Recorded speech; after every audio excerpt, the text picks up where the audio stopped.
Donald Trump Iran اسرائیل جنگ میں شامل ہونے پر غور کر رہے ہیں۔ نیو یارک ٹائمز کا دعویٰ، امریکی صدر ایران کے زیر زمین فردو جوہری ری ایکٹر تباہ کرنا چاہتے ہیں۔ دفاعی ماہرین کے مطابق امریکہ کا بنکر بسٹر بم ہی صرف جوہری ری ایکٹر کو تباہ کر سکتا ہے۔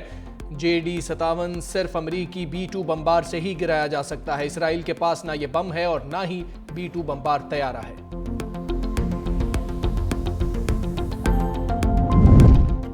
امریکہ نے مشرق وسطی میں اضافی دفاعی صلاحیتیں تعینات کرنے کا حکم دے دیا۔ امریکہ نے ملٹری ریفیولنگ جہازوں کی بڑی تعداد مشرق وسطی بھیج دی۔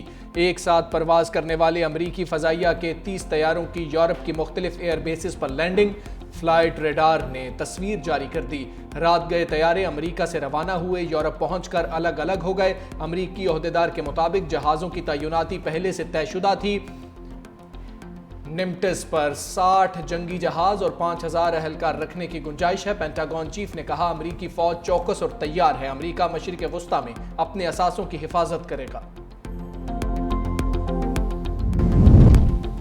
مشرق وسطی کی بگڑتی صورتحال، امریکی صدر نے سچویشن روم میں اہم اجلاس بھی بلا لیا۔ ڈونلڈ ٹرمپ دورہ کینیڈا مختصر کر کے واشنگٹن پہنچ گئے۔ کہا کچھ خاص وجوہات کے باعث جلدی واپسی ہو رہی ہے۔ ڈونلڈ ٹرمپ کی ایرانی شہریوں کو تہران سے انخلا کی دھمکی، کہا سب تہران سے نکل جائیں، ایران کو معاہدہ سائن کر دینا چاہیے تھا، یہ بہت افسوسناک اور انسانی جانوں کا ضیاع ہے، ایران یہ جنگ نہیں جیت سکتا۔ دوسری جانب امریکی ٹی وی نے دعویٰ کیا ہے ڈونلڈ ٹرمپ نے وائٹ ہاؤس انتظامیہ کو ایرانی حکام سے جلد از جلد ملاقات کے اہتمام کی ہدایت کر دی ہے۔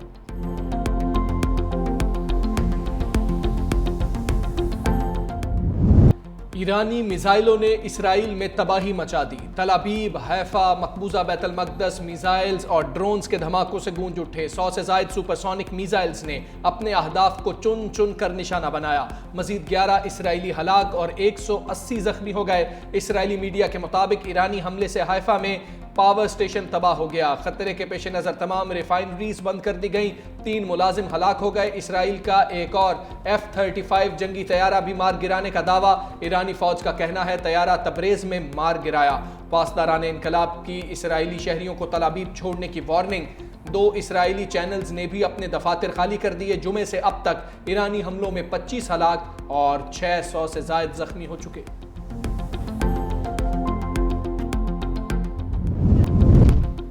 ایرانی سپریم لیڈر کو قتل کرنے کا آپشن کھلا ہے۔ صفاک نیتن یاہو کی دھمکی، کہا آیت اللہ خامنائی کا قتل تنازع کو بڑھائے گا نہیں بلکہ ختم کرے گا۔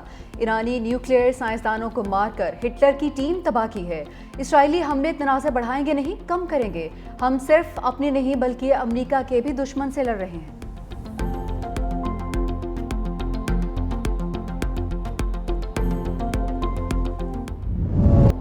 ہیکرز نے اسرائیل کا دفاعی نظام آئرن ڈوم ہی ہیک کر لیا۔ اسرائیلی میزائل اپنے ہی شہروں پر گرنے لگے۔ ایران نے اسرائیلی شہریوں کے موبائل فونز کو بھی نشانہ بنایا۔ ایرانی سائبر حملے میں اسرائیلی TV channel 14 live programme کے دوران مبینہ طور پر ہیک کر لیا گیا۔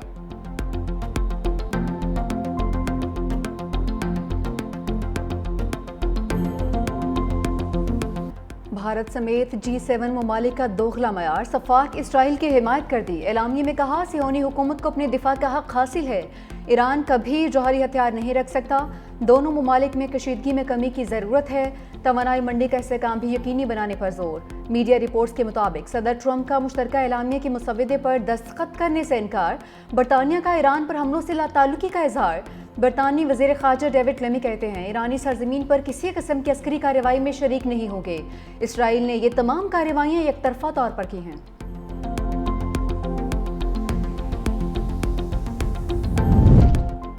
ترک اور امریکی صدر کے درمیان ایک دن میں 3 بار رابطہ۔ مشرق وسطی کی صورتحال پر بات چیت۔ رجب طیب ایردوان کا ایرانی ہم منصب سے بھی رابطہ۔ اسرائیلی جارحیت اور دیگر امور پر گفتگو۔ ترک صدر کی کشیدگی کم کرنے اور ایٹمی مذاکرات کی بحالی کے لیے ثالثی کی پیشکش۔ طیب ایردوان کا روسی ہم منصب کو بھی فون۔ خطے کی صورتحال پر بات چیت، کہا مشرق وسطی نئی جنگ کا متحمل نہیں ہو سکتا۔ چین کا کہنا ہے ایران کی سالمیت خطرے میں ڈالنے والا کوئی اقدام قابل قبول نہیں۔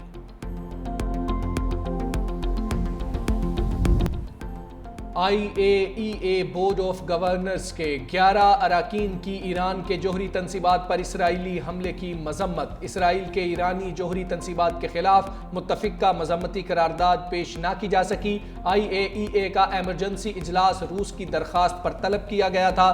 مشترکہ بیان روس، چین، پاکستان، عراق، بیلاروس، برکینا فاسو نے جاری کیا۔ مشترکہ بیان میں کہا گیا کہ حملوں سے بین الاقوامی امن و سلامتی کو شدید خطرہ لاحق ہے۔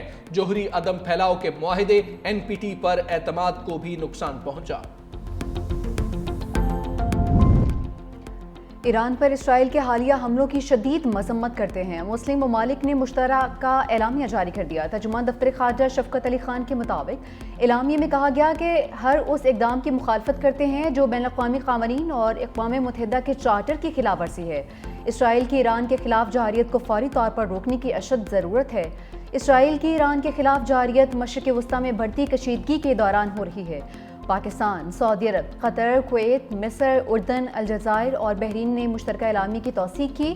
برونائی، دارالاسلام، چاڈ، جبوتی، لیبیا، موریتانیہ، صومالیہ اور سوڈان بھی توثیق کرنے والے ممالک میں شامل ہیں۔ ترکیہ، عمان اور متحدہ عرب امارات نے بھی اعلامیے کی توثیق کی ہے۔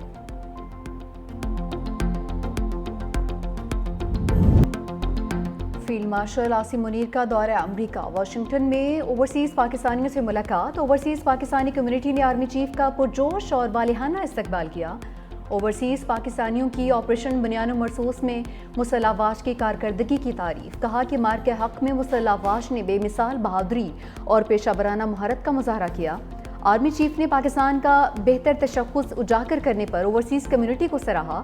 آرمی چیف کی ملکی معیشت اور سرمایہ کاری سمیت مختلف شعبوں میں اوورسیز کی خدمات کی تعریف۔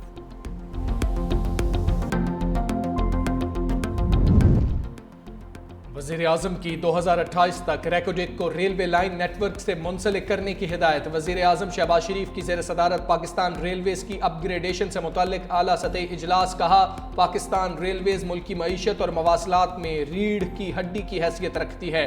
پاکستان ریلویز نقل و حمل کا ایک سستا، تیز اور ماحول دوست ذریعہ ہے۔ ریکوڈیک کو ریلوے نیٹ ورک سے منسلک کرنے سے بلوچستان کے مائنز اینڈ منرلز شعبے کی ترقی ہوگی۔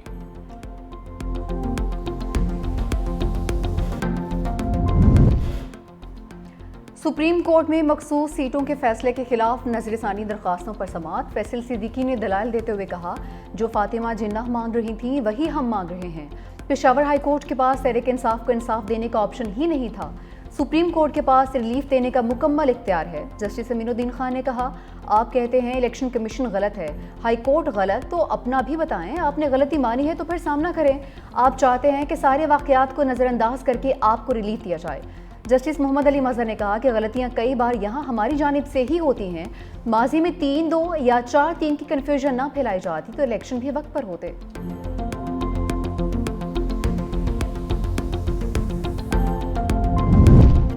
سپریم کورٹ میں اسلام آباد ہائی کورٹ ججز ٹرانسفر اور سینیورٹی کیس کی سماعت۔ کراچی بار کے وکیل فیصل صدیقی نے جواب الجواب دلائل مکمل کر لیے۔ کہا اس معاملے پر خاموشی اختیار نہیں کی جا سکتی۔ صدارتی آرڈر کے مطابق مستقل نہیں، صرف عارضی ٹرانسفر ہو سکتا ہے۔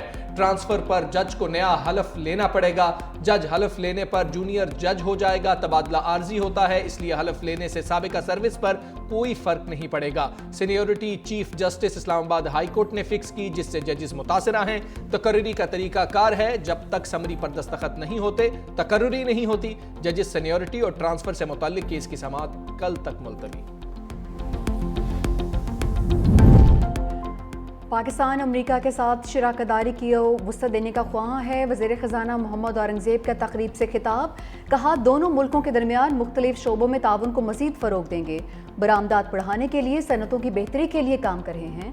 ٹیکس نیٹ، توانائی اور SOS میں اصلاحات لا رہے ہیں۔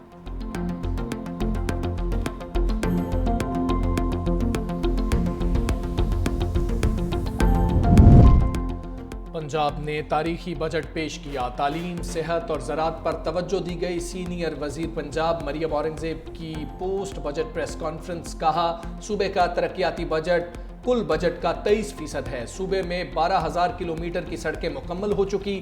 1100 بسیں لاہور ٹرانسپورٹ میں شامل کی جائیں گی۔ وزیر اعلیٰ پنجاب نے پہلی مرتبہ بتایا عوام کا پیسہ کہاں کہاں لگا۔